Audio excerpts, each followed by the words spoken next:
Have you ever reached a point in life where you looked around and realized there's no backup plan, no retirement account, no monthly pension, no child you can call for help, just you, quietly surviving, quietly hoping things don't fall apart? If you're nodding right now, or even just feeling a lump in your throat, you're not alone. In today's video, I want to share a story, not just of hardship, but of strength. A story for anyone who feels invisible, left behind, or simply unsure what comes next. It's about starting over, not because you have to, but because you deserve to. And I promise, by the end of this video, you'll see that peace, purpose, and self-worth are still within reach, no matter how late the hour may feel. Let me tell you about Martha. At 65, she had no retirement, no savings, and no family to count on. After years of sacrifice, burying a husband, raising a son, working her hands raw, she found herself in a small rented apartment with nothing but silence for company. For a while, she believed that this was what aging looked like, becoming invisible, waiting quietly as the world moved on without her. But something happened. Not a grand event, just a quiet moment of clarity, and in that moment, she made a decision that would change everything. Let's take a closer look right now. 1. The love that was never returned, when giving becomes losing. There's a kind of heartbreak that doesn't come with shouting or slammed doors. It comes quietly over time, like watching someone slowly walk away and never look back. That was Martha's experience. Like many mothers, she gave everything she had, her time, her strength, her savings, not because she was asked to, but because she loved deeply and hoped it would be enough. When her son Jacob left for Chicago, she packed him sandwiches and dreams. She believed in him more than he believed in himself. And when he called one day asking for help with the down payment on an apartment, she didn't hesitate. That money wasn't just savings. It was everything she had left of her husband Tom. But she told herself, it's for Jacob. It's for us. That's the thing about giving. It feels noble, even sacred, until one day you realize you've poured from a cup that was never refilled. Over time, Jacob's calls slowed. Her gifts went unacknowledged. She found out about his wedding from a neighbor's misplaced invitation. She attended, dressed in her best, sitting quietly in the last row. He never turned to see her. And that was when she first wondered, did I give too much of myself away? You see, there's a painful lesson here, especially for women of our generation. We were taught that love means sacrifice, that motherhood means giving without asking. But sometimes that kind of giving becomes a slow erosion of the self. And the silence left behind isn't just quiet, it's heavy. Martha didn't stop loving her son. But that moment, sitting at the edge of a wedding she wasn't invited to, she realized something. It's not selfish to need love in return. It's human. It's fair. And maybe, just maybe, it's time to love yourself at least as much as you've loved others. That's when the shift began. Not with bitterness, but with clarity. And in the next part, we'll explore the moment Martha finally stopped waiting and started choosing herself. 2. Not invited, not included. The pain of becoming invisible. There's a kind of silence that doesn't come from being alone. It comes from being forgotten. And for Martha, that silence echoed loudest the day a wedding invitation arrived. Not from her son, but from a neighbor.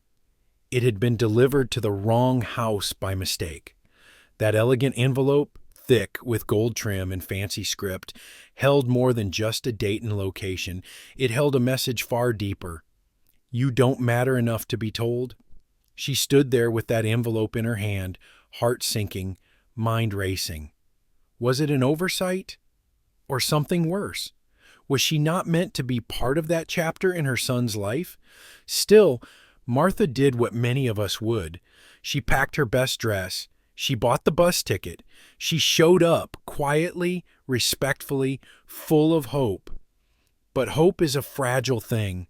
Her name was placed at the back of the chapel near the exit, far from the flowers and laughter. She sat alone watching her son walk down the aisle, and not once did he glance her way. It was like she didn't exist. This is what invisibility feels like, and it doesn't happen overnight. It begins with fewer phone calls, then fewer questions, then decisions made without you, until one day you're just a memory someone used to need. But here's the thing. Being invisible in someone else's life does not make you any less real. It does not erase your love, your sacrifices, or your story. It simply means that you are no longer standing in the place you once were. And sometimes that's the moment when you need to stand for yourself. So Martha didn't cry at the wedding. She didn't make a scene. But later that night, in a quiet motel room with nothing but her thoughts and a streetlight glowing through the curtains, she whispered a truth so many of us carry in our hearts. I don't think he saw me. And yet, that moment, painful as it was, planted the seed for something new. Because once you realize you've been invisible to someone else, you begin to ask a different question. How do I begin to see myself again? That's the turning point we'll explore next, the quiet decision that can change everything. 3. The wake-up moment, when dignity becomes more important than loyalty. Sometimes it's not a grand event that wakes us up. It's a sentence, a tone, a moment so small it barely makes a sound, but once it lands, it changes everything. For Martha, that moment came through a phone call. She had just learned, again, not from her son, that she was now a grandmother. Her first grandchild had arrived, and no one told her. With trembling hands, she picked up the phone and dialed Jacob, but he didn't answer. Instead, his wife picked up. The conversation was short, sharp. If you're too old to help, maybe you shouldn't expect anything from us. That line didn't just hurt, it hollowed her. For years, Martha had given without question, her money, her time, her strength, all for her son. Not because she had to, but because she wanted to. That's what mothers do, right? They love unconditionally, they sacrifice, they wait. But there comes a time when love without boundaries becomes an open door for hurt. In that quiet kitchen, phone still warm in her palm, Martha realized something that many of us come to late in life. There is a line between devotion and dignity, and she had crossed it long ago, hoping that loyalty would one day be returned. But it wasn't, and that didn't mean she failed as a mother. It just meant she needed to start being a mother to herself. The truth is, we are often taught that the highest virtue is selflessness, that to give and give, even when it breaks us, is a sign of love. But sometimes real love means saying enough. It means stepping back, not out of anger, but out of self-respect. That afternoon, Martha didn't cry. She didn't shout. She simply sat down at the kitchen table, stared out the window, and felt something shift inside her. Not bitterness, clarity. That was her wake-up moment, the moment she realized her life was still hers to shape. And that's where we go next. What happens when a woman who has always lived for others finally decides it's time to live for herself? 4. The art of starting over. How I began again at 68. Starting over sounds like something you do in your 30s, not at 68, not after you've buried your husband, raised a child, and spent a lifetime giving. But life, as I learned, doesn't follow polite timelines. It doesn't wait for permission or ideal circumstances. Sometimes it just brings you to a quiet crossroad and whispers, you still have a choice. The day I decided to leave wasn't dramatic. I didn't slam doors or make tearful speeches. I just sat down with a cup of coffee and a blank sheet of paper. And I wrote, what do I own? What do I need? What is holding me back? For the first time in years, I wasn't making a list for someone else. I was making one for me. I sold the farmhouse. the one Tom and I built dreams in. I sorted through boxes of old birthday cards, high school trophies, holiday decorations that hadn't seen the light of day in years. Some things I kept. Tom's photo, a quilt I had sewn during one winter when we were still a family. The rest I donated, not because I didn't care, but because I was done carrying weight that didn't carry me back. I moved into a modest apartment outside the city, one bedroom, thin walls, a tiny stove that needed coaxing to work, but it had sunlight, a little corner by the window where I could place herbs. It had a bus stop nearby and a small diner that served decent coffee. And it had something I hadn't felt in a long, long time, quiet that didn't hurt. I found work cleaning a nearby church, mopping floors, polishing pews, lighting candles. It wasn't glamorous, but it was grounding. Every sweep of the mop felt like wiping away years of sadness. Every small paycheck reminded me I was still capable, still useful, still me. There were mornings I'd catch my reflection in the church windows, gray hair pulled back, hands a little shaky, but eyes that had life again, purpose again. I started planting herbs in mason jars, scribbling notes to myself on Sunday afternoons, and yes, buying my own flowers on Fridays.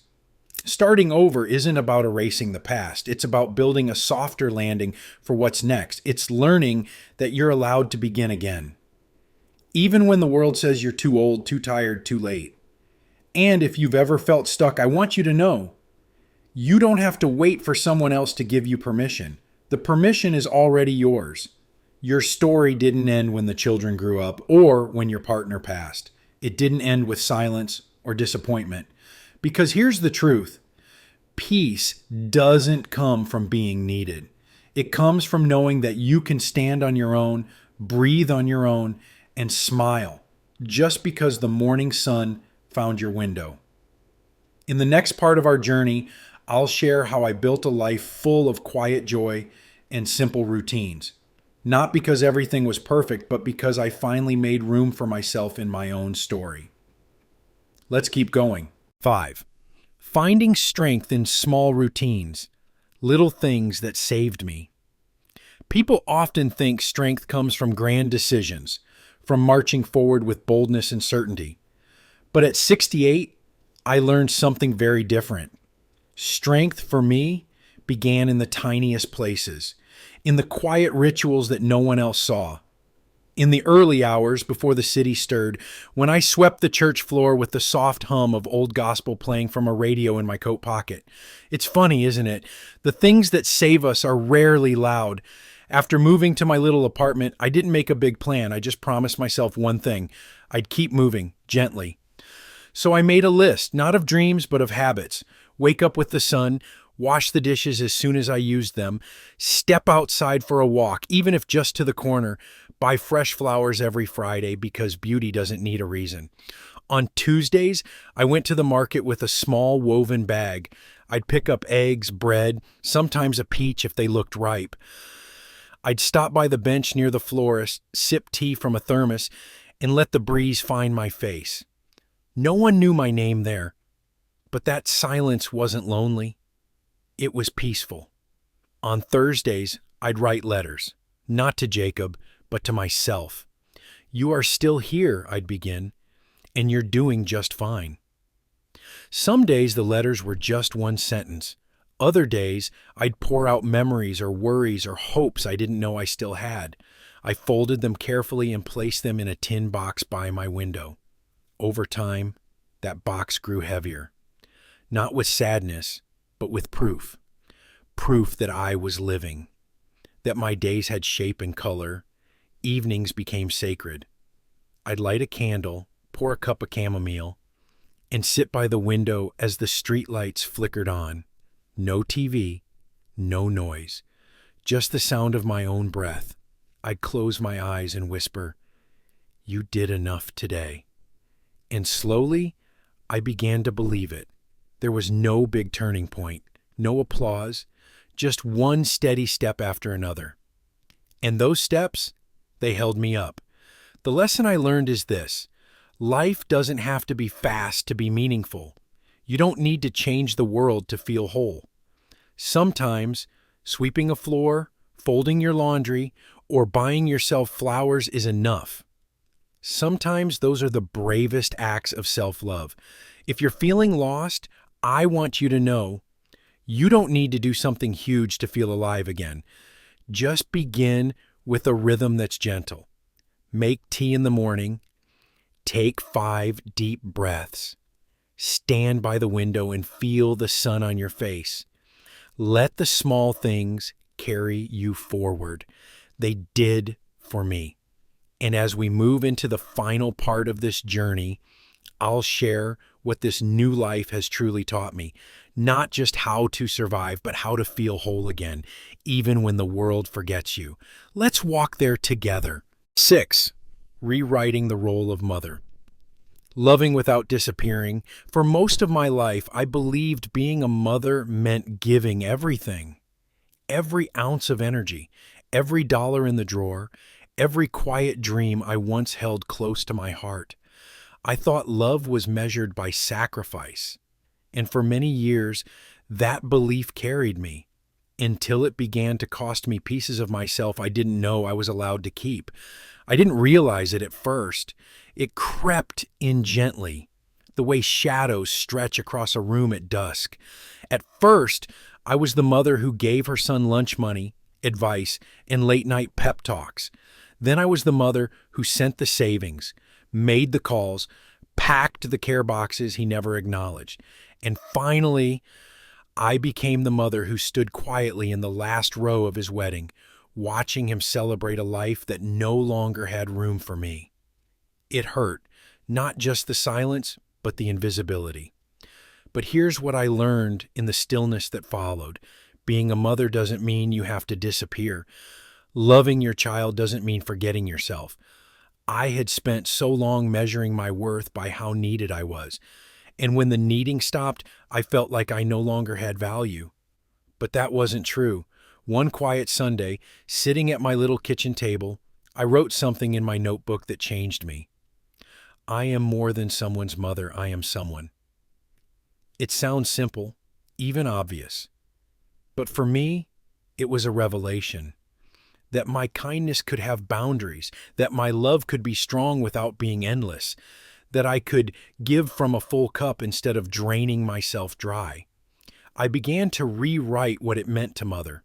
I stopped sending packages out of obligation. I stopped waiting by the phone like a forgotten coat on a hook. I still cared, but I cared from a place that didn't hurt. I started mothering myself, cooking meals that made me smile, speaking kindly to the woman in the mirror, holding space for my own sorrow and joy and quiet. And something beautiful happened. I didn't become bitter. I became whole. Love doesn't ask you to vanish. Real love, whether for a child, a partner, or yourself, makes room for everyone in the story, including you. As we near the end of this journey, let me share one final truth. The world may not always see you, may not always remember what you gave, but that doesn't mean you stop shining. In this last chapter, I'll tell you how I finally let go of waiting and embrace something even better, belonging to myself. Let's take that last step together. 7. The quiet joy of peace. What I gained when I let go. There's a kind of peace that doesn't make a sound. It doesn't arrive with fanfare or grand announcements. It tiptoes in slowly, like sunlight warming a cold kitchen floor. And for me, it came only after I stopped chasing things that no longer wanted to be caught.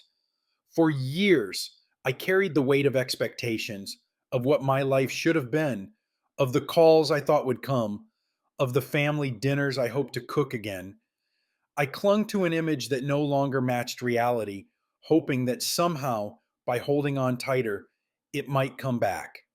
But all that holding on, it left my hands too full to receive anything new. The turning point wasn't dramatic. It wasn't a speech or a breakdown. It was a moment in the grocery store, actually. I was standing in the tea aisle and saw a box of chamomile, something Tom used to drink, I reached for it, and then I paused, not because of the memory, but because I realized I wanted it. Not for him, for me. That small decision, buying a tea for myself, was the start of letting go of what I had lost and embracing what still remained. From there, I built a rhythm: mornings with quiet music and warm socks, afternoon walks to the library, a little herb garden on my windowsill. Each small act wasn't just a habit, it was a message to myself: you are worth caring for. You still matter. Letting go didn't mean forgetting, it meant choosing peace over pain. It meant recognizing that my life wasn't behind me. It was still unfolding, slowly, gently, in moments I had once overlooked. There's a joy and peace that surprises you, not the kind that shouts, but the kind that hums in your chest when you light a candle for no reason or smile at a neighbor who remembers your name. It's not flashy, it doesn't impress anyone, but it fills the cracks inside you like warm rain soaking into dry earth. And maybe, just maybe, that's what healing really looks like. As we come to the end of this journey, I want to leave you with something simple but true.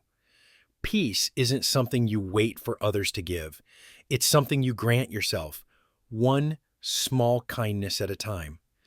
Now let's take that final step together and remind ourselves we are never too old to begin again. You are not alone, and you never were.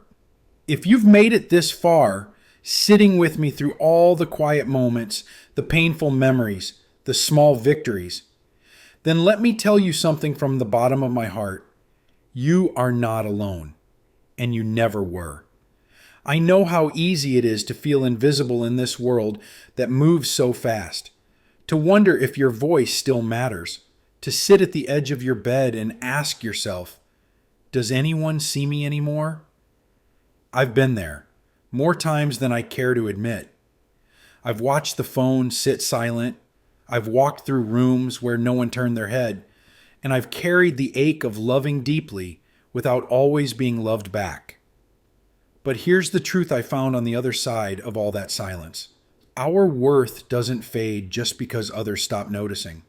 Our stories still matter, even if they aren't being told around someone else's dinner table. And the love we've given, it doesn't vanish. It lives on in us, shaping the quiet strength we carry. So if today you're sipping tea alone or folding laundry in an empty room, remember, there are others doing the very same thing. Quiet hearts beating in unison across the country, older hands still building beautiful lives, one tender moment at a time. And if no one's told you lately, let me be the one to say it now. You still matter. You are still needed. You have survived so much, given so much, and there is still more ahead. More beauty, more peace, more purpose. Don't let the world convince you that your best days are behind you. Don't wait for someone else to hand you joy. Make it, claim it, live it on your own terms, because you are not alone. You are part of a quiet, powerful chorus of people who know how to rise again and again with grace. Thank you for sitting with me. If this story touched something in your heart, share it. Not for the clicks or the numbers, but so someone else, somewhere out there, might hear it and whisper to themselves, maybe I'm not alone either.